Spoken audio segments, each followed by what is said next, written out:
Assalamualaikum warahmatullahi wabarakatuh. Perkenalkan, saya Andi Estetiono, dosen Perbankan dan Keuangan Fakultas Vokasi Universitas Airlangga, bergabung dengan UNAIR pada tanggal 1 Desember 2016. Sebelumnya saya profesional dan praktisi perbankan, jadi 5 tahun jadi pimpinan Bank Danamon Indonesia di Jawa Timur, terus lanjut menjadi pimpinan Permodalan Nasional Madani atau salah satu BUMN milik pemerintah yang merupakan lembaga keuangan non-bank. Ya. Dalam pengajaran ini tantangan yang menarik adanya kesenjangan. Ya. Ada kesenjangan antara lulusan dari Fakultas Vokasi yang merupakan fakultas akan melahirkan sarjana-sarjana terapan dengan kebutuhan industri, khususnya di jurusan perbankan dan keuangan ini. Di situ saya tertarik untuk mengajar dengan metode mengeksplorasi dan metode partisipatif, sehingga dengan demikian berharap nanti capaian pembelajaran mata kuliah, khususnya nanti mata kuliah lembaga keuangan yang akan saya delivery, itu bisa tercapai dengan baik. Ya, adanya pemahaman mahasiswa mengenai fungsi lembaga keuangan, juga bagaimana regulasi di industri perbankan dan lembaga keuangan ini, dan juga bagaimana manajemennya, termasuk manajemen risikonya. Ya, jadi metode itu tadi berharap juga pada saat mengajar itu akan memberikan contoh-contoh konkret, ya, contoh-contoh konkret di dunia nyata atau di lapangan yang selama ini saya jalani, sehingga membantu pemahaman mahasiswa di kelas. Ya, metodenya dari eksplorasi tadi itu berupa adanya presentasi. Ya, di awal saya akan membagi 12 kelompok pada saat kontrak kuliah, dan setiap pertemuan sampai akhir itu masing-masing kelompok akan mengerjakan tugas bahan presentasi satu lembaga keuangan atau satu bank sesuai dengan kontrak kuliah. Ya, nah, di situ nanti di dalam kelas itu akan terjadi diskusi, tanya jawab yang akan mengeksplor dan akan menajamkan pemahaman mahasiswa terhadap mata kuliah ini. Ya, itu dalam proses pembelajaran. Adapun metode penilaian itu 30% untuk ujian tengah semester dan 30% untuk ujian akhir semester, dan penugasan itu 20% dan keaktifan di kelas, ya, itu 20%, sehingga metode ini bisa membantu mahasiswa untuk meningkatkan kemampuannya, ya, meningkatkan pemahamannya, meningkatkan kemampuan komunikasi, kemampuan interaksi, ya, kerjasama dengan tim, dan memecahkan masalah-masalah yang ada. Itu dari sisi pengajaran. Juga dari penelitian, saya melakukan penelitian di bidang perbankan keuangan, ya, khususnya melihat dampak, ya, efek dari pendampingan nasabah-nasabah Bank Perkreditan Rakyat.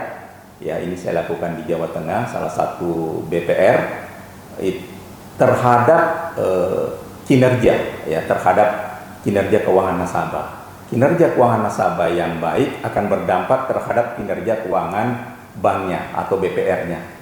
Nah, ini sudah dipublis, diterbitkan di jurnal bereputasi internasional, terindeks Q4, ya, itu pada tahun 2023, ya, tepatnya tanggal 19 Januari.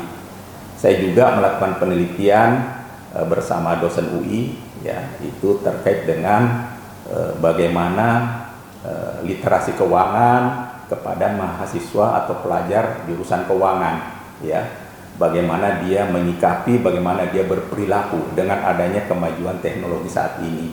Nah, itu juga bagian dari penelitian yang saya lakukan, dan alhamdulillah itu juga sudah dipublish baru-baru ini, yaitu bulan Mei tahun 2025 di jurnal bereputasi internasional juga Q2. Kalau di sini saya hanya penulis keempat, kalau yang pertama tadi BPR saya adalah penulis pertama. Dan yang ketiga terkait Tridharma, yaitu pengabdian kepada masyarakat. Untuk pengabdian kepada masyarakat ini saya terlibat langsung melakukan pendirian lembaga keuangan mikro syariah dengan badan hukum koperasi syariah di UNER ini, ya.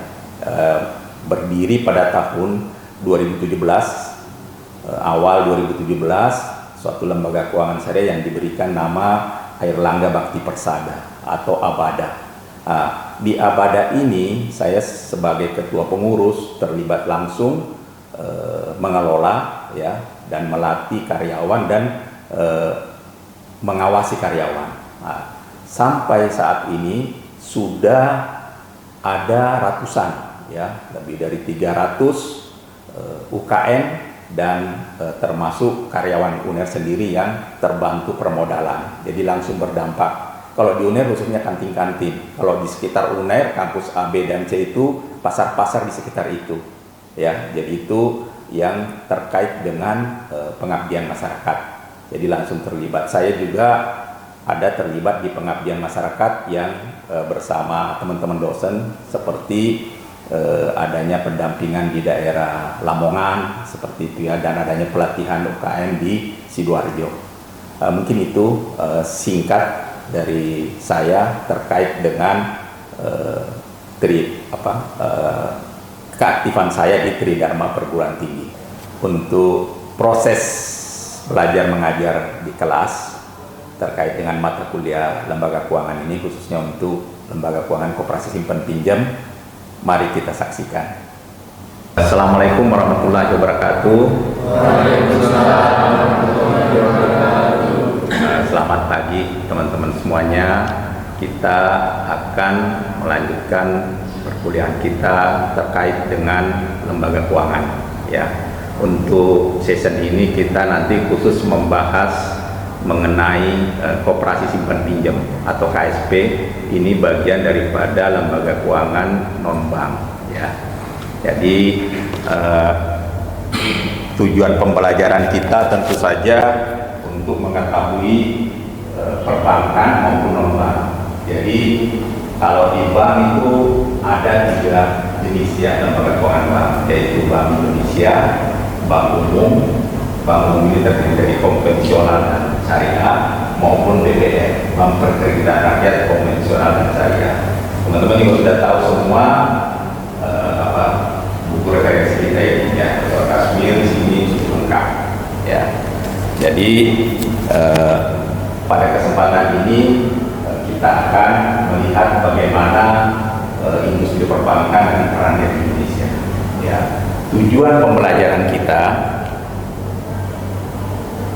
ini. Jadi nanti setelah kita menyelesaikan perkuliahan ini, teman-teman semuanya mahasiswa diharapkan mampu menjelaskan konsep-konsep operasional dari lembaga keuangan, baik itu bank maupun non-bank, secara komprehensif. Kedua, diharapkan mahasiswa memahami dan mampu menjelaskan fungsi atau keberadaan lembaga keuangan ini, baik itu lembaga keuangan bank maupun non-bank, terhadap perekonomian Indonesia. Ini sangat penting, ya. Dan yang terakhir, mampu membahas kasus-kasus yang terjadi di lembaga keuangan, ya, secara real di lapangan, dan mampu menghasilkan bentuk karya tulis terkait dengan lembaga keuangan kasus yang terjadi, ya. Bisa dilihat lembaga keuangan bank itu bank sentral atau kita kenal dengan Bank Indonesia, ya. Fungsinya apa nanti? Dia mengatur, ya, kebijakan moneter, ya, menetapkan uang, mengendalikan inflasi, itu tugas Bank Indonesia. Terus Bank Umum, ya, kita sudah kenal, ada Bank Mandiri, Bank BNI, ya, ada bank asing juga, ya. Terus BPR, Yang banyak itu lembaga keuangan lainnya, ya. Lembaga keuangan lainnya itu lembaga keuangan tapi itu bukan bank. Kira-kira dia tahu nggak? Kira-kira apa bedanya antara lembaga keuangan lainnya dengan lembaga keuangan bank? Ada yang bisa punya pendapat? Lembaga keuangan bank itu fokusnya dari menimbun dana supaya. Iya.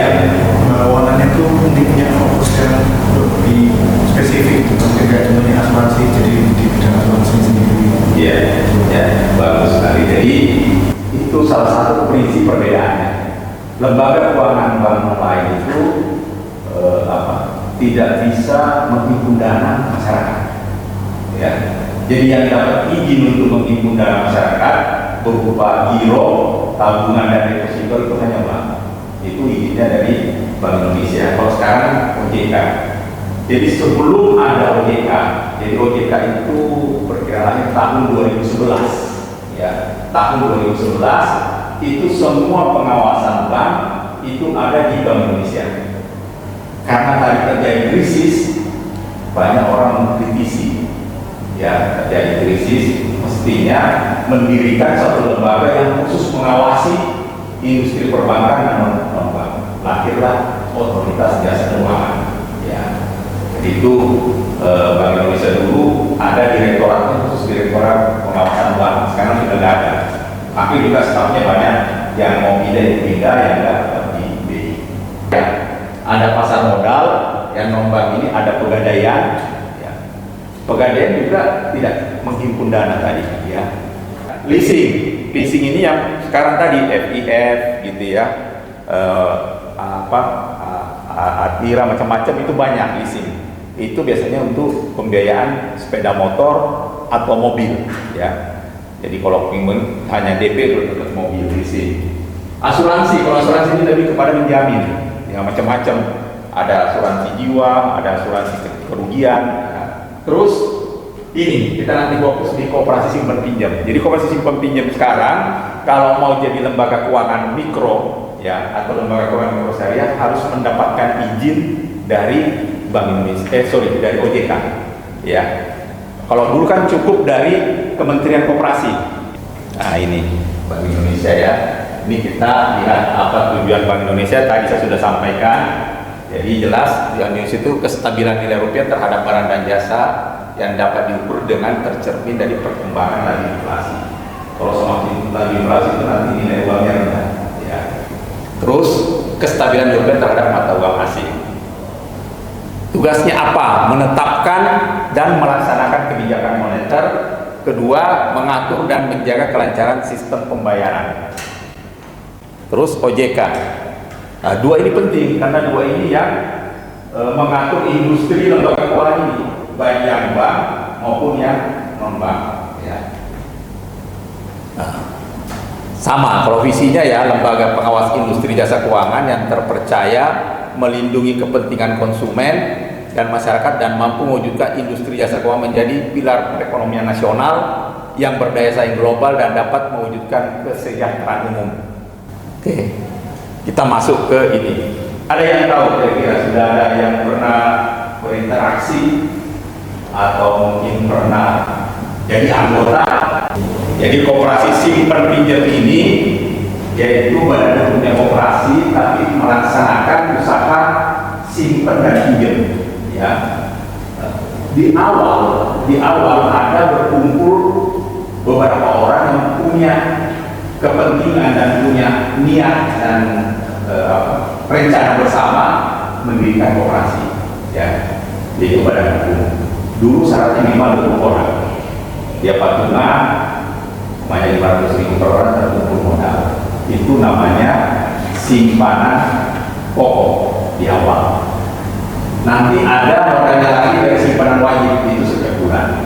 Lahirlah koperasi. Setelah koperasi ini berjalan, dia juga bisa menerima lagi simpanan sukarela, teruslah bertambah dananya di simpanan dari anggota. Dari dana yang ada ini disalurkan kepada anggota juga untuk membantu. Kan tidak semua anggota punya, banyak anggota punya UKM, punya kantin, gitu ya, punya bisnis laundry, punya potong rambut. kalau dia mau ekspansi beli mesin, dia kan butuh duit. Dan koperasi inilah harga mesin cuci per unit pokoknya 5 juta, dia pinjam 15 juta. Ya, dia beli 3 unit dulu di awal, setelah itu dia langsung dari perputaran usahanya itu dia langsung ke koperasi.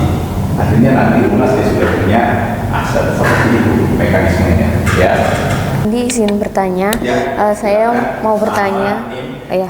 Baik, saya Niken dengan NIM 423231036 ingin bertanya bagaimana peran OJK dalam lembaga non-bank, terutama dalam koperasi simpan pinjam ini. Terima kasih. Baik, bagaimana peran OJK ya terhadap keberadaan KSP? OJK sekarang berusaha mengatur dan mengawasi industri keuangan atau lembaga keuangan non-bank, salah satunya KSP. Semua koperasi simpan pinjam yang selama ini hanya di bawah Kementerian Koperasi dan UKM diminta untuk mendaftar kalau menjadi LKM kepada OJK. OJK nanti memberikan standar-standar khusus, ya, baik dari sistem tata kelola dan reporting yang lapor. Jadi itu akan diawasi sehingga koperasi simpan pinjam ini kan dulu ya semuanya bebas pendidikan gitu ya, sehingga banyak juga anggotanya yang kasihan kena tipu lah tanda petik ya. Nah, sekarang itu betul-betul diawasi, mengikuti regulasi OJK terkait dengan lembaga keuangan non-bank atau berfungsi dia sebagai lembaga keuangan mikro. Jadi sekarang lembaga keuangan mikro cuma pada hukumnya koperasi. Jadi posisinya lembaga keuangan mikro. Kelebihannya lagi, kalau tadi hanya KSP, koperasi simpan pinjam itu dia hanya bisa menerima simpanan dari anggota dan menyalurkan kepada anggota. Tapi kalau sudah di bawah OJK, diawasi, dia boleh menerima simpanan di luar anggota. Seperti itu. Jadi lebih kesimpulannya lebih tertata dan lebih safe, lebih aman buat anggota ataupun non-anggota terhadap keberadaan KSP ini apabila sudah terdaftar di OJK. Koperasi itu tadi saya sudah sampaikan di awal, ya. Awal berdiri di sini ada anggota, ya, anggota mungkin 20 ya. Anggota 20 orang bersama-sama mendirikan koperasi suntik modal. Kalau sama-sama 20 kali 500.000 berapa? Dapat berapa? 10 juta ya. Nah, dia punya modal awal, di sini ada modalnya, ya. Modal awal koperasi itu 10 juta. Nah, dari beberapa teman ini nanti berkembang anggotanya. Nah, ya. Di sini ada koperasi paling besar anggotanya itu namanya koperasi UGT, ya, di daerah setelah Pari, ya. Dia sudah punya aset itu 2 triliun lebih, ya, karena modal pesantren. Anggotanya seluruh Jawa Timur, anggotanya sudah mungkin jutaan ada tadi. Dan itu koperasi saya tanya ketuanya, untungnya sudah puluhan miliar, hebatnya. Untungnya ya, namanya SHU. Jadi untung koperasi itu namanya SHU atau sisa hasil usaha. Kalau kita di perusahaan biasa namanya laba atau profit. Kalau dia itu nanti dibagi kepada anggota. Ada juga dialokasikan untuk dana bantuan modal. Jadi di sini nanti masuk simpanan macam-macam. Ya, simpanan macam-macam bertumbuh. Nah, di sini kan dia melakukan alokasi ya. Jadi dia memberikan pinjaman di sini. Pinjaman ke anggotanya. Jadi mekanisme kerjanya seperti itu. Ini namanya source of fund atau sumber pendanaan dikelola oleh manajemen koperasi ini, ya, dikelola oleh manajemen koperasi ini untuk memberdayakan anggotanya. Anggotanya macam-macam. Ada pinjam cuma 1 juta, sesuai kebutuhan. Kalau masih kecil ada yang 5 juta, ya, ada yang 10 juta. Bahkan kalau yang seperti Sidogiri karena sudah besar ada sampai ratusan juta, ya. Oke, sampai sini ada pertanyaan. Silakan. Kan tadi kan dari simpanan itu kan dikasihkan pinjaman ke anggotanya, Pak. Iya. Itu kira-kira misalnya seandainya dari anggotanya itu ada yang lalai daripada untuk mengembalikan pinjaman kembali, itu kira-kira diberikan sanksi seperti apa ya, Pak? Apa langsung juga akan menggantikan anggotanya atau gimana? Ya, Jadi pertanyaannya bagus sekali dan ini banyak terjadi, ya. Jadi bukan apabila tapi banyak terjadi. Nah itu namanya dia masuk anggota yang tanda petik ya bermasalah. Tapi bermasalah ini identifikasi lagi, ada dua. Bermasalah karena memang betul-betul usahanya lagi drop gitu ya, mungkin kalau seperti kemarin ada COVID ya, jadi terganggu perputarannya, atau memang karakter. Banyak juga karakter, orangnya memang nggak benar ya. Dia ada uang tapi dipakai untuk yang lain. Apalagi sekarang kan cenderungan konsumtif tinggi ya. Ada uang mau apa, ganti sepeda motor baru ya, atau ganti handphone baru, padahal dia punya kewajiban. Akhirnya repayment kapasitinya terganggu. Ya, repayment kapasitinya terganggu. Nah itu. Nah ini treatmentnya berbeda. Kalau ini biasanya memang ini sama pengurus, diberi dulu advice. Kalau yang terganggu usahanya biasanya juga ada namanya apakah dia perlu disupport modal lagi dulu agar usahanya bisa lanjut, atau dia usahanya lanjut tapi penghasilannya turun, disesuaikan. Itu namanya kadang di reschedule. Tadinya dia punya angsuran pokoknya 100.000 per bulan, tapi karena turun usahanya dia cuma bisa 20.000 per bulan, di reschedule, diperpanjang, dimundurkan sehingga dia kembali lancar. Ini lembaga keuangan yang paling banyak. Ya, kenapa juga kita agak menekankan di sini? Ini yang paling banyak di Indonesia. Koperasi di Indonesia itu ada sekitar 60.000. Ya. Struktur di koperasi ini dari tadi anggota ya, anggota sudah terkumpul, dari anggota ini dipilihlah pengurus. Ya, dipilih pengurus. Pengurus harus ganjil 3 orang, ada ketua, ada bendahara, ada sekretaris. Dari pengurus yang ganjil tadi dia memilih manajemen, ya. Kalau sudah besar seperti Sidogiri sudah pakai istilah direktur. Tapi kalau masih baru pakai istilah manajer. Ada manajer, ada bagian-bagiannya, ya. Seperti itu. Ini yang terjadi dalam pengelolaan lembaga keuangan non-bank atau koperasi simpan pinjam. Ya, ini yang paling banyak di Indonesia. Dan pokok terus setiap bulan di store, namanya awal dia disepakati 500.000, setiap bulan 20.000 itu terus. Itu terakumulasi menjadi modal koperasi. Dan sukarela, kalau sukarela kan modal punya duit banyak. Dia kepingin dapat return bagus. Biasanya return di koperasi ini lebih tinggi dibanding di bank. Kalau di bank deposito mungkin 67%. Tabungan 10%, kalau koperasi biasanya ditawarkan 10% sampai 15%. Jadi alokasinya membantu modal kerja anggota, ya, melakukan juga pendampingan. Kelebihan koperasi ini dia tadi kalau ada anggotanya bermasalah itu mendampingi, dilatih ada ya. Terus memberikan modal pinjaman investasi tadi, mau beli kelapa, mau beli pabrik tempe atau apa investasi itu biasanya dimulai dari besar. Jadi itu gambaran mengenai lembaga keuangan non-bank koperasi pinjam, ya. Adapun kesimpulannya berarti secara keseluruhan industri jasa keuangan di Indonesia itu terbagi kelompok, ya.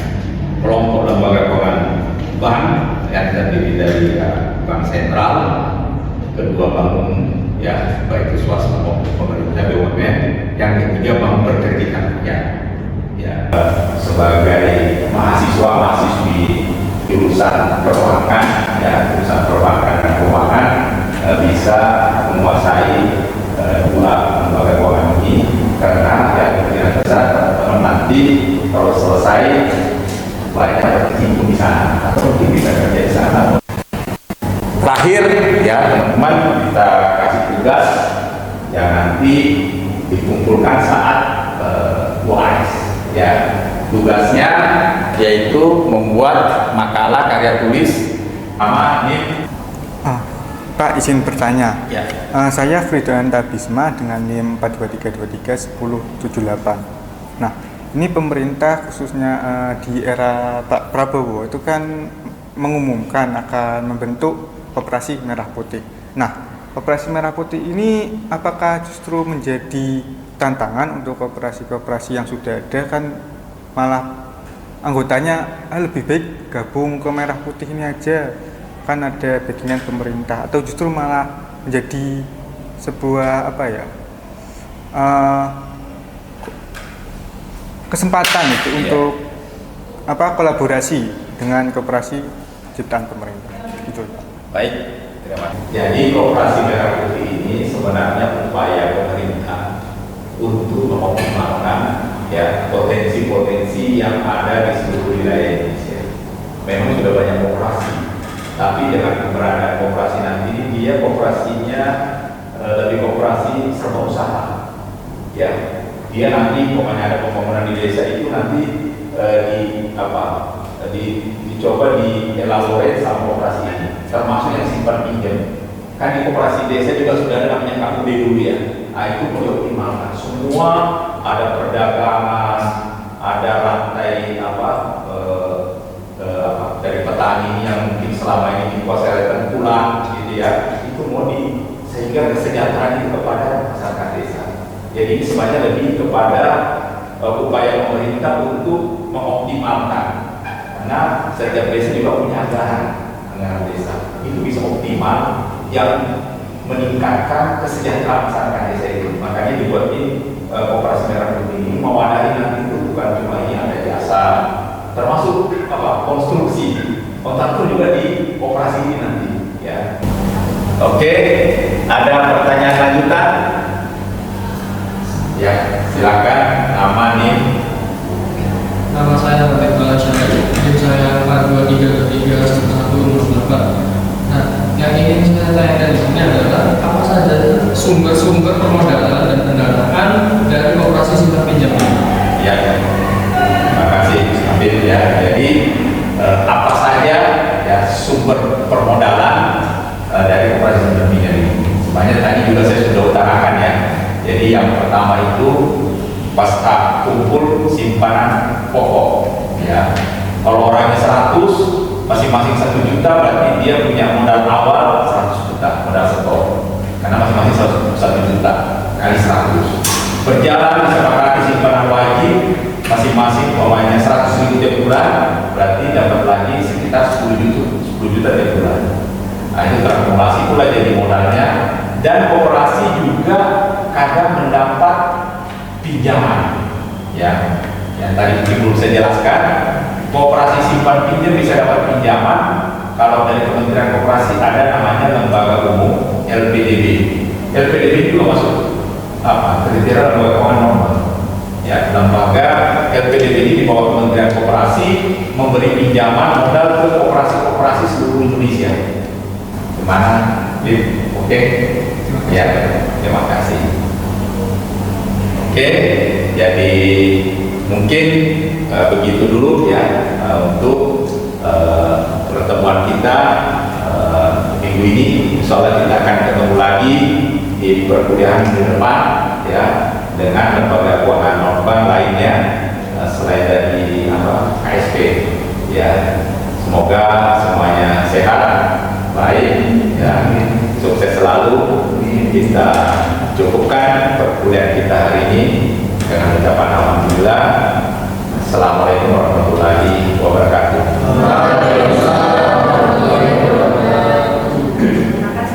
Ya, terima kasih.